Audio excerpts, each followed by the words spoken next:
Hi there. So I'm going to use my tiles, -1, +1, and I will use these. These are caps of my spice holders, one of those things. So I use these as my variables. Okay, and then I would try to demonstrate how the balancing model of the algebraic expressions would work. Okay, let's start. Oh. Okay, so what if you have an equation like this? Okay, what would you do? So, as I said, my spice caps are my variables. That means x is my variables. Variables mean that I don't know the value of my x. I still don't know. I know that you know the answer is 3, but imagine that this is a more complicated an equation, an algebraic expression, and you don't know just by looking at it instinctively what the answer is going to be. In that case, my x, this part, is called a variable.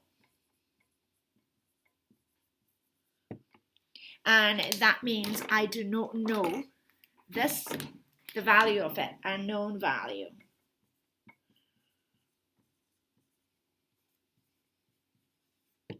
Okay, a variable, that means a number of unknown value. We often use letters to represent that. Okay, so maybe I would just do a variable. Okay, so I have 2 of those. So 1x and 2x. I have 2x. And what do? I have on the other side, I have 1, 2, 3, 4, 5, and 6. That's what I have. Okay, and I put a line in the middle. And what am I saying with that? That means this side and this side, they are of equal value. That means if you imagine a scale, that means from this side and from that's hard to do. So I'm going to smooth it. So that means from left side to the right side, and those two are, if you're imagining a scale, these two things are balanced. So that means if you do one operation to one side, you have to do exactly the same operation to the other side, otherwise you're tipping the scale. Okay? So, So what can I do? The purpose of algebraic expressions, when you are trying to solve it, your purpose is to isolate x. At the end, I want to know what 1x is. And you often don't write the 1, and you just write just x, but remember that there is always this 1. So you want to isolate 1. So what can you do?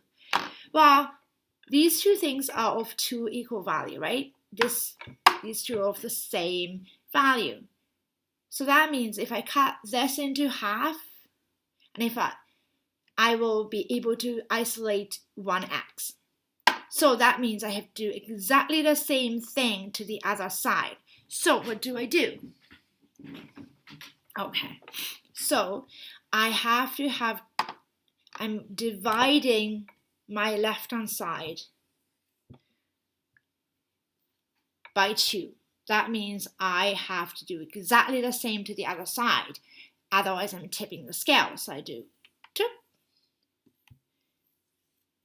I have 3 in one circle. I have 3 in one circle. In another circle, that means I have 2 things of equal value. So that means 1x is 3. You were able to solve this algebraic expression. So let's do another one. Okay.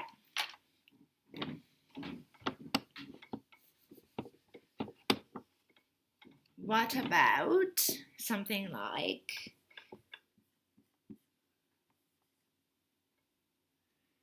I am deliberately using relatively straightforward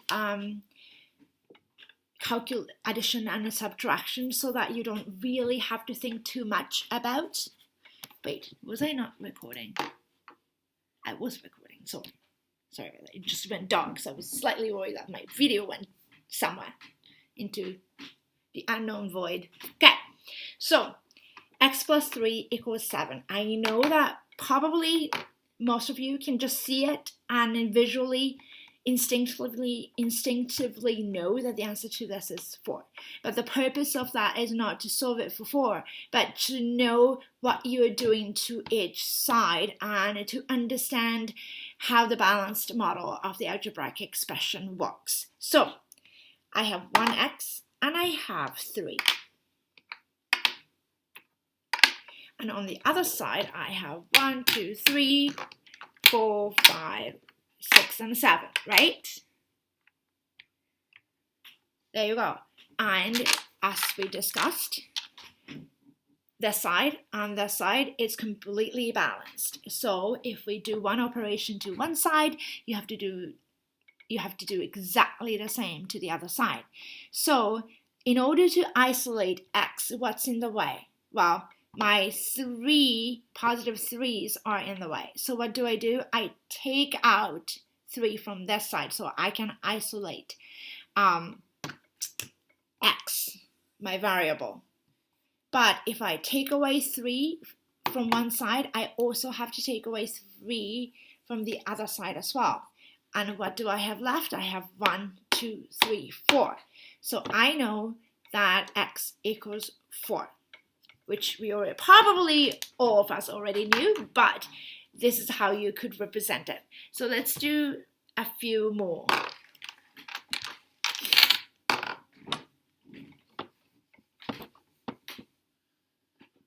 What about something like x minus 5 equals 2? All right. So once again, there's 1x, and remember, it's exactly the same as integer tiles. I have negative 5. Red, because we say we're in the negative, so it's just easy to remember. And on the other side, I have 2, and this side and that side is completely balanced. For this one, we will go back to our integer tiles and do a little bit of review on the side. So that means whenever we have 1, positive 1, and 1, negative 1, 5. Where did that come from? Okay. Negative 1, when we have these two together, that's a 0. That is very, very important. It's very fundamental when you're thinking about both integers and algebraic expressions. So for this one, what I'm doing is, well, in order to isolate x, I have 1, 2, 3, 4, 5 negative tiles that are in my way. So what can I do? Wouldn't it be really cool and be out of my way if those 5 things were zeros? So I add 1, 2, 3, 4, and 5. So I added 1, 2, 3, 4, 5 yellow tiles. I added, can I write upside down? Which way? This way? Okay, I got it. Add. Okay, so I added these 5 tiles. So remember, if I do one thing to one side, I always have to do the same thing to the other side. So I have 1, 2, 3, 4, and 5. And if I look at my balanced model once again, I created a bunch of zeros right over here, right? So I don't have to worry about my zeros because these are zeros. So I have x isolated. X equals, what do I have? 1, 2, 3, 4, 5, 6, 7. So x equals 7. Okay, so you can see that how when you're solving algebraic expressions, how integer tiles and your understanding of integers come into play, and the zero principle right over here. Okay, let's do just two more. Okay. What if I did something like this?